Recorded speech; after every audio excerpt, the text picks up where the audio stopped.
Seguimos con este estudio bíblico acerca de la divinidad de Jesucristo, de su naturaleza divina.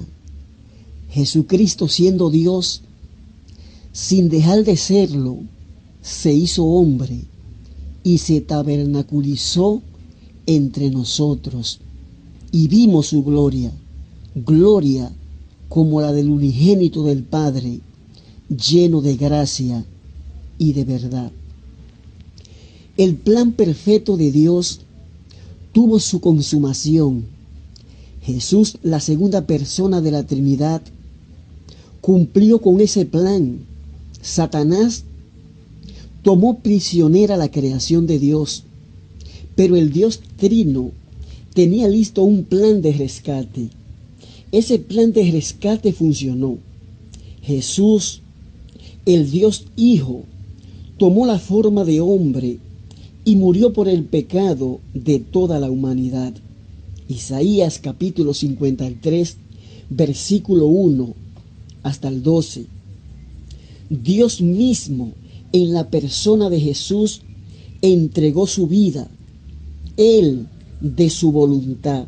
San Juan capítulo 10, versículos 17 y 18. Y derramó su sangre, sangre que limpia el pecado.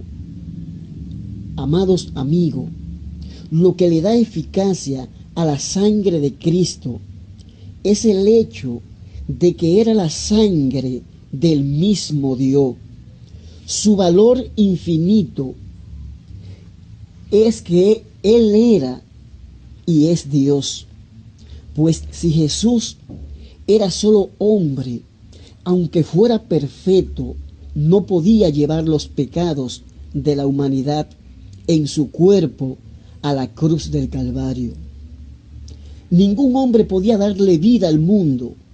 Solamente el mismo Dios, en la persona de Jesús, pudo pagar el precio. Jesús murió porque ese era el plan de Dios desde la fundación del mundo. Apocalipsis capítulo 13 versículo 8 y Primera de Corintios capítulo 15 versículo 3 y 6. En la crucifixión, la Biblia dice que Jesús entregó el Espíritu y el Espíritu regresó al Padre. Su alma se separó del cuerpo y su cuerpo de carne expiró y estuvo 3 días en el sepulcro. En su muerte, Jesús se salió del cuerpo. Ahora bien, ¿a dónde fue Jesús? El apóstol San Pedro dice que Jesús fue y predicó a los espíritus encarcelados. Primera de Pedro capítulo 3, versículos 18 y 19. Él no fue a predicarle para que ellos se arrepintiesen. Hebreos capítulo 9, versículo 27 dice que está establecidos para los hombres que se mueran una sola vez y después le espera el juicio. Jesús fue a proclamar su victoria a los malos que estaban allí y a ponerle en advertencia a aquellos que estaban en los infiernos por qué se encontraban en ese lugar. El apóstol San Pablo también nos dice que Jesús descendió a la parte más baja de la tierra y que subiendo a lo alto llevó cautiva la cautividad. Efesios capítulo 4, versículo 9. Antes de Jesús morir en la cruz del Calvario y derramar su sangre, todo el que moría salvo se iba a la parte superior de un lugar que en Hebreos se llama el Seol. Y el mismo Cristo, el Hijo Eterno, mientras estuvo en la tierra, explicó que la parte superior del Seol era un lugar de descanso para los que morían perdonados por Dios. Y lo profundo del Seol era la parte para los que morían condenados, donde estaban en tormento. La parte superior se llamaba el seno de Abraham. Esa historia Usted la puede encontrar en el Evangelio según San Lucas, capítulo 16, versículo 19. La historia del rico y Lázaro. Los falsos testigos de Jehová dicen que es una parábola, pero la Biblia enseña claramente que es una historia, ya que aparece el nombre de Lázaro, nombre propio. Esa historia, ese suceso aconteció en los días en que Moisés estaba en la tierra.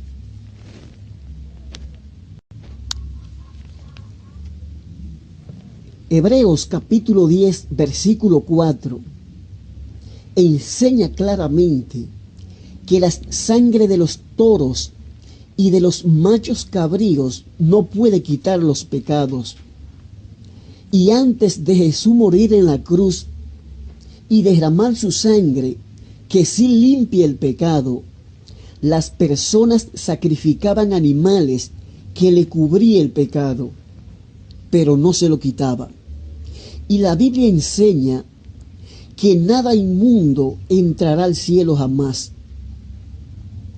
Es por eso que esas personas que morían perdonado por Dios se iban al seno de Abraham, que estaba debajo de la tierra, en la parte superior del Seol, un lugar de descanso, hasta que alguien derramara sangre que sí le quitara el pecado. Jesús derramó su sangre en la cruz del Calvario. No era la sangre de un hombre cualquiera, sino la sangre del mismo Dios, que sí le quitó el pecado a las personas que estaban en el seno de Abraham. Y el seno de Abraham desaparece, y Jesús se llevó los cautivos, y esas personas desaparecen. Mateo capítulo 27, versículos 51, 52 y 53. Y se fueron al paraíso, que está en el tercer cielo. Primera de Corintios capítulo 12, versículo 3 y 4. Amigo, mira la cruz. No fue Buda, ni Mahoma, ni Darwin, ni Anatole France,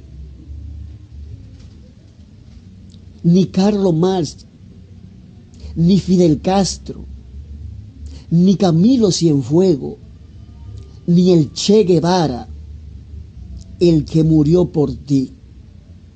Si usted acepta a Jesús como su único y suficiente Salvador, su sangre poderosa que sigue fluyendo los limpia de todos pecados. Y ya usted no tiene que ir al seno de Abraham. Jesús le dijo al ladrón arrepentido: hoy estarás conmigo en el paraíso. San Lucas capítulo 23, versículo 43. Cuando se cumplieron los 3 días, al amanecer del primer día de la semana, domingo, la tercera persona de la Trinidad, el Espíritu Santo, el poder de Dios, regresó. Jesús salió del sepulcro con un cuerpo glorificado. Jesús resucitó con el mismo cuerpo que tenía en la tierra, pero transformado, glorificado. Podía aparecer y desaparecer, traspasar puertas cerradas, paredes. Podía ser parpado, ir al cielo y volver. A ese cuerpo se le puede llamar cuerpo glorificado. Los discípulos, cuando lo vieron por primera vez después de su resurrección, creyeron que solo era un espíritu. Jesús, para convencer a quienes habían estado con él durante 3 años y medio, de que estaba con el mismo cuerpo, que ellos lo conocieron, le mostró las manos y los pies horadados, y comió delante de ellos. San Lucas capítulo 24, versículo 36 hasta el 49. Hermanos y amigos, existen 3 pruebas positivas de que Jesús resucitó con su cuerpo. Los discípulos lo vieron, pudieron tocarlos, y Jesús comió alimento en presencia de ellos. Los sumos sacerdotes se inventaron la mentira de que los discípulos se robaron el cuerpo, para así engañar a las gentes. Mateo capítulo 28, versículo 11 hasta el 15. La incredulidad de Tomás es otro ejemplo de que Jesús resucitó con su mismo cuerpo que estuvo en la tierra. San Juan capítulo 20, versículo 19 y 31. El evangelista San Lucas, quien era griego y médico de profesión, escritor del evangelio que lleva su nombre y del libro de los Hechos, y que anduvo con el apóstol San Pablo, hizo una investigación prudente acerca de la resurrección de Jesús. San Lucas capítulo 1, versículo 1 hasta el 4. Y él narra los acontecimientos de la resurrección de Jesús, y escribió a San Lucas capítulo 24 y Hechos capítulo 1, versículo 1 hasta el 3. Si usted pone su confianza en este Jesús y empieza a vivir para Él, usted también tendrá un cuerpo glorificado como el que tiene Jesús. Filipenses capítulo 3, versículo 20 y 21. ¿Cómo está Jesús en el cielo? Nuestro Señor y Salvador Jesucristo, siendo el mismo Dios eterno, consustancial con el Dios Padre y Dios el Espíritu Santo, voluntariamente se encarnó en la matriz de la Virgen María y nace como un hombre natural, es decir, verdaderamente hombre. Pero a esa naturaleza humana, Él le unió la naturaleza divina, y esa dos naturalezas, la divina y la humana, Él la une en una sola personalidad, es decir, era Dios y era hombre al mismo tiempo. Un hombre natural, semejantes a nosotros, hijo de mujer. Isaías capítulo 7, versículo 14, y Gálatas capítulo 4, versículo 4. Pero ese hombre también era Dios. El catolicismo romano, aunque creen que Jesús es Dios y miembro de la Santísima Trinidad, endiosan a María. Y dicen que es la Madre de Dios. Jesús, como miembros de la Trinidad y creador de todas las cosas, fue quien creó a María, quien era hija de Joaquín y de Ana. Ella era la madre de la naturaleza humana de Cristo, pero jamás de su propia esencia. Ella fue la madre de su cuerpo físico, pero no de su deidad. Jesús, la segunda persona de la Trinidad, es eterno y como Dios siempre ha existido, entonces no es lógico hablar de María como la Madre de Dios. Colosenses capítulo 1, versículo 16, Evangelio según San Juan capítulo 1, versículo 1 hasta el 3, y capítulo 8, versículos 57 y 58. Estos versos hablan de la preexistencia de Cristo y prueban que nadie puede ser madre de su deidad. Además, cuando Jesús estuvo en la tierra, nunca le llamó madre a María. San Juan capítulo 19, versículo 25 y 27. San Juan capítulo 2, versículo 4. Y San Lucas capítulo 8, versículo 21. Jesús, el Dios hombre, hace casi 2000 años que vivió entre nosotros. Después de su resurrección y aparición a sus discípulos durante 40 días, ascendió a los cielos con su mismo cuerpo terrenal, es decir, su cuerpo glorificado. Ahora Jesús está en el cielo, a la derecha de Dios Padre. Hebreos capítulo 1, versículo 1 y 3. Hechos capítulo 7, versículos 55 y 56. Salmo 110, 1. Y Mateo capítulo 26, versículo 64. El hecho de Jesús estar a la diestra del Padre significa que Jesús tiene igual poder y gloria que el Padre, porque al lado de Dios no hay nada. Y estando a la diestra del Padre, Jesús tiene ese mismo cuerpo con el cual apareció a sus discípulos, es decir, está a la diestra del Padre con sus dos naturalezas, la divina y la humana. Hay quienes sostienen que Jesús no tiene la naturaleza humana en el cielo. Si así fuera, entonces se cayera toda mediación y Él no estuviera intercediendo ante Dios Padre. Primera de Timoteo capítulo 2, versículo 5. Jesús, siendo a la vez Dios y hombre, y a causa de su santidad absoluta, es el único que puede mediar entre Dios y el hombre. Hebreos capítulo 7, versículo 25.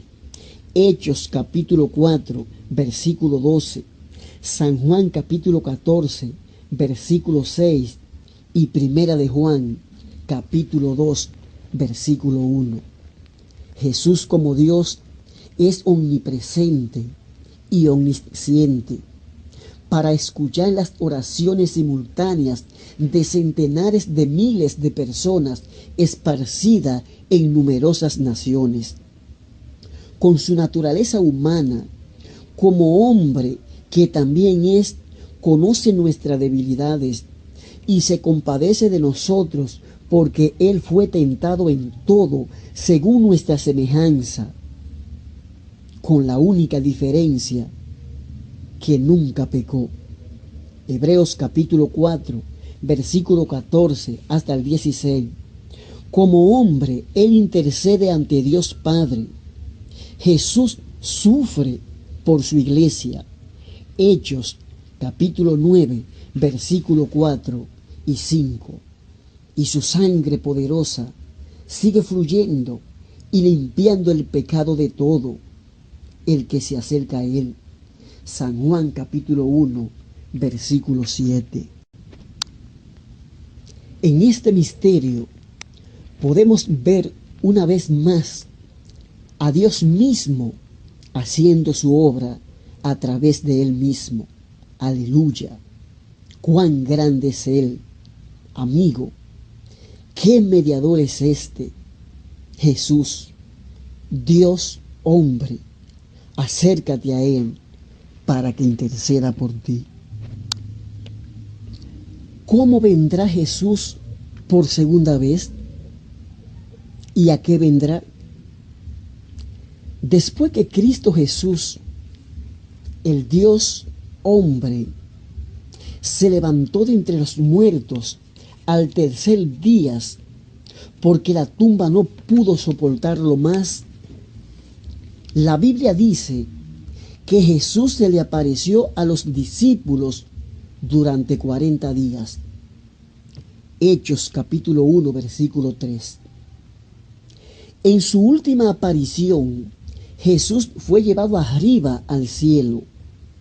El evangelista San Lucas dice que viéndolo ellos, fue alzado y les recibió una nube que lo ocultó de sus ojos. Y estando ellos con los ojos puestos en el cielo, entre tanto que él se iba, he aquí se pusieron juntos a ellos 2 varones con vestiduras blancas, los cuales también le dijeron: varones Galileos, ¿por qué estáis mirando al cielo? Este mismo Jesús que ha sido tomado de vosotros al cielo, así vendrá como le habéis visto ir al cielo. Hechos capítulo 1, versículo 9 y 11. Estos 2 varones le dicen a los discípulos que Jesús vendría como se fue. ¿Cómo se fue Jesús? Jesús ascendió al cielo del monte de los olivos. Hechos capítulo 1, versículo 12. Ascendió al cielo literalmente, así regresará. Visiblemente, así regresará. En una nube, así regresará. Corporalmente, así vendrá otra vez. Con el mismo cuerpo que vivió en esta tierra y que ahora tiene en el cielo. Daniel capítulo 7, versículo 13. Cuando Jesús nos hizo su visitación y vino sobre la faz de esta tierra, les dijo a sus discípulos en un sinnúmero de ocasiones que vendría otra vez. San Juan capítulo 14, versículo 1 hasta el 3. La segunda venida de Jesús a la tierra será en 2 etapas. En la primera etapa, Jesús no vendrá a la tierra, sino que se quedará en las nubes. ¿Por qué? Porque Él tiene un pueblo aquí abajo que le está esperando. San Juan capítulo 14, versículo 1 y 3. Ese pueblo que somos nosotros, los evangélicos cristianos, y que Él nos compró a precio de sangre, con su propia sangre derramada en la cruz del Calvario. Jesús viene primero a buscar su iglesia, su pueblo. En esa etapa, Él nos recibirá en las nubes. Primera de Tesalonicenses, capítulo 4, versículos 16 y 17. Es en esa ocasión que Jesús vendrá como ladrón en la noche. Primera de Tesalonicenses, capítulo 5, versículo 3. El arrebatamiento de la iglesia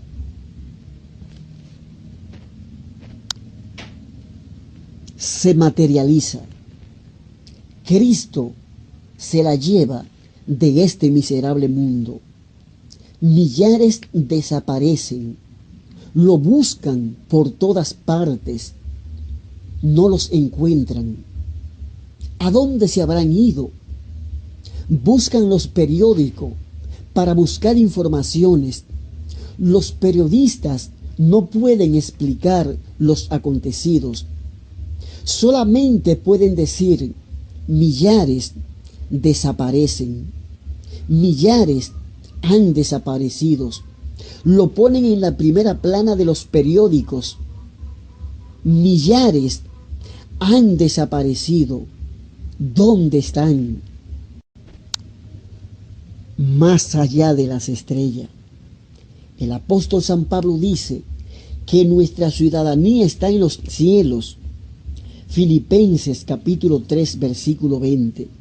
Estaremos allá arriba en la Nueva Jerusalén, 7 años de luna de miel, en las bodas del Cordero, y nos sentaremos en la mesa con Él.